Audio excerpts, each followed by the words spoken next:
প্রিয় বন্ধুরা, আপনি কি জানেন আমাদের পৃথিবীর বাইরে এমন এক জগৎ আছে যেটা আমরা চোখে দেখতে পাই না, যেখানে বসবাস করে অদৃশ্য সব জিন।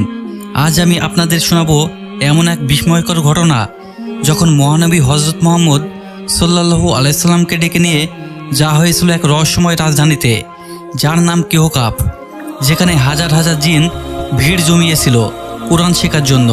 কি ঘটেছিল সেই অন্ধকার রাতের ভেতরে, কিভাবে কোরআনের আলোয় পরিবর্তিত হয়েছিল তাদের হৃদয়। চলুন শুরু করি সেই অবিশ্বাস্য যাত্রার গল্প। অন্ধকার রাত, চারিদিকে নীরবতা। হঠাৎ একদল রহস্যময় প্রাণী এসে হাজির হলো নবীজি সাল্লাল্লাহু আলাইহি সাল্লামের কাছে। তারা বলছে, হে আল্লাহর রাসূল, আমাদের রাজধানী কেহকাফে চলুন, আমরা আপনার কণ্ঠে আল্লাহর কোরআন শুনতে চাই।